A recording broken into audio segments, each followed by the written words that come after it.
Phil Lesh once said something that's easy to miss if you're not paying attention. He said Dancing in the Streets was the first song the Grateful Dead stretched out from a short pop song into a drawn-out jam piece. Not the first song they jammed. They were already taking Turn On Your Love Light and Good Loving into the stratosphere. But the first polished 3-minute Motown pop hit they transformed. And when you think about what that means, that this slick commercial single from Martha and the Vandellas became a template for how they'd eventually approach everything from folk songs to originals, it's kind of wild. Because here's what most people don't realize about the Grateful Dead. Before they were the psychedelic jam band that defined an era, they were a dance band. Like literally. They played R&B covers at pizza parlors and dive bars around San Francisco. Jerry Garcia and Bob Weir and Phil Lesh cut their teeth on songs by Wilson Pickett and Otis Redding and the Supremes. This wasn't ironic, they genuinely loved this music. So when they added Dancing in the Streets list in 1966 at the Fillmore Auditorium, it wasn't a radical departure. Bob Weir handled the lead vocals, and the early versions clocked in around 6 minutes. Just a solid R&B number with some rock energy. The song had been a massive hit 2 years earlier when Martha and the Vandellas took it to number 2 on the pop charts. Written by Marvin Gaye, Ivy Hunter, and Mickey Stevenson. Serious Motown pedigree. The Dead weren't trying to reinvent it. They were just playing a song they liked. But then something started happening. The Dead were also playing the acid tests. These completely unhinged experimental concerts where the whole point was to see how far you could push boundaries. And somewhere in that mix of R&B roots and psychedelic exploration started to stretch. By 1969 and 70, what began as a 6-minute dance number was turning into something completely different. The jam sections got longer. Jerry Garcia's guitar would wander off into these spacey modal explorations that had nothing to do with Motown. Phil Lesh's bass would start melodic counterpoints that pulled the whole thing into jazz territory. And look, they were already doing this with blues covers and R&B tunes that had looser structures to begin with. But Dancing in the Streets is different. This was a precisely arranged Motown single with a very specific sound. Turning that into a 15-minute psychedelic journey was a different proposition entirely. The May 2nd, 1970 performance at Harpur College in Binghamton, New York, and if you know Dead history, you already know where this is going. That version stretches past 16 minutes. The early verses are still there. You can still recognize the song, but somewhere around the 3-minute mark, it completely departs. Pure psychedelia. Garcia taking the jam to places that sound more like Dark Star than anything from Motown. There's this funky coda at the end that brings it back, but those middle 12 minutes, that's the Dead figuring out they could do this with any song, not just blues standards. Deadheads will debate this forever. You can find threads on Reddit and headyversion.com where people argue passionately about which version is definitive. But that Harpur College performance is the one most fans point to as the peak. It showed up in the second set, right there in the middle of one of the best shows of 1970, officially released years later on Dick's Picks Volume 8. You can hear them discovering what would become a core part of their approach. After about 40 performances through 1971, they just stopped playing it. The last time was December of 71, and then nothing for 5 years. Nobody really knows why. Maybe they felt like they had taken it as far as it could go. Maybe it didn't fit the direction their new material was heading. The Dead didn't explain their setlist decisions to anyone. But then in June of 1976 at the Beacon Theater in New York City, something nobody expected happened. Came back, except it wasn't the same song at all. They'd completely rearranged it. This new version had a funk groove, an envelope-filtered guitar intro that sounded more disco than psychedelic rock, extended vocal breaks with call-and-response chanting, and here's the big change. Donna Jean Godchaux, who joined as a vocalist in '72,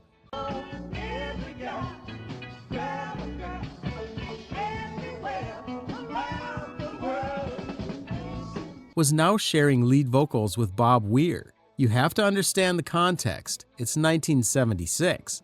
Disco is dominating American music. The Bee Gees are all the rage. Funk is everywhere. And the Grateful Dead look at what's happening and they're like, yeah, we can do that too. Because remember, they started as a dance band. So bringing back with a disco funk arrangement wasn't a sellout move. It was the Dead doing what they always did, absorbing contemporary sounds they liked and filtering it through their own thing. Donna's vocals were key to making this work. She brought harmonies that fans compared to the Mamas and the Papas.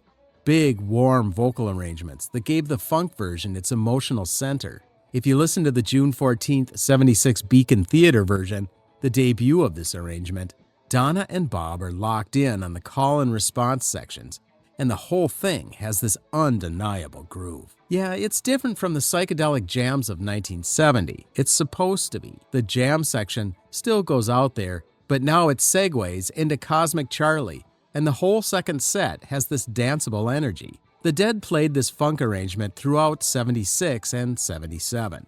The May 8, 1977 version at Cornell University's Barton Hall, from arguably the most famous Dead show ever recorded, runs about 13 minutes and ends with this jazzy jam reminiscent of how they'd close Eyes of the World. Fans debate whether they prefer the rawness of the 70 versions or the groove of the 76 versions. Both are valid, both are great.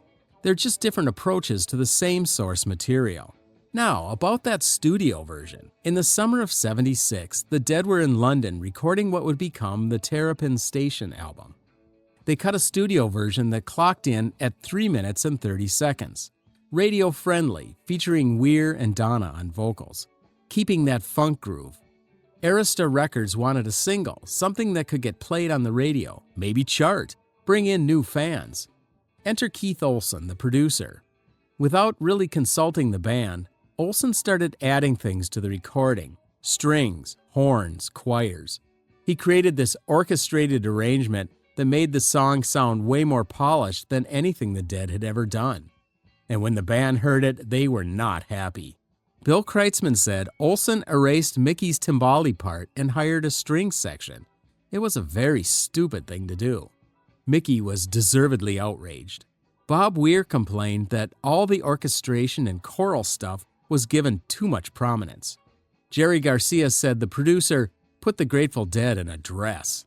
Donna Godchaux actually defended some of the orchestration. She said, "I was stoked. I'd gone over to England and gotten these parts." So even within the band, there were different perspectives. Keith Olsen argued that adding strings and horns made the song more accessible. The single mix that Arista released emphasized the horn section even more. Did it work? Not really. Dancin didn't chart despite Arista's push. Radio programmers didn't know what to do with the Grateful Dead trying to sound radio-friendly, and Deadheads were trading tapes of the live versions anyway. The whole thing proved that the Dead operated by their own rules. The funk arrangement stayed in rotation through 79. Then Keith was asked to leave in early 79, and Donna followed him out. Dancing in the Streets came rare after that. A few performances in 80 and 81, but the song just kind of faded away. Without Donna's vocals, maybe it didn't work the same way. In 1984, they brought it back again with another complete rearrangement. This time, they returned to something closer to the original R&B feel from the 60s, updated with Brent Mydland's keyboard work. These versions were tighter, 6 to 8 minutes, with call and response vocals between Weir and Mydland. Less extended jamming, but with solid energy. The July 15, 84 performance at the Greek Theater in Berkeley shows what they were going for. Nostalgic, pulling from those early days, but completely contemporary with Brent's synthesizer textures. There's one late period performance worth mentioning. December 27, 1986, at the Henry J. Kaiser Convention Center in Oakland. Second set opener, the jam stretches to about 12 minutes and segues into Black Muddy River. The synthesizer textures Brent adds, the interplay between Jerry and Bob, proof that the song still had life when they felt like pushing it. The final performance came on April 6, 1987. After that, disappeared from Dead's setlist forever. In total, they played it roughly 120 times over 21 years, about 40 times through 71, then roughly 80 more after this 76 revival. And if you look at the arc of those performances, you could see the entire evolution of the Grateful Dead as a band. the R&B dance band learning to improvise, the psychedelic jammers finding their voice, the funk explorers absorbing mid-70s sounds, the veteran touring band revisiting their roots. Because that's the thing about Dancing in the Streets in the Dead's catalog. It was never just a cover song, it was a laboratory. When Phil Lesh says it was the first polished pop song they stretched out, he's making an important distinction. They'd been jamming blues and R&B covers with looser structures for years, but taking a precisely arranged 3-minute Motown hit and turning it into a 15-minute psychedelic journey, that was something else.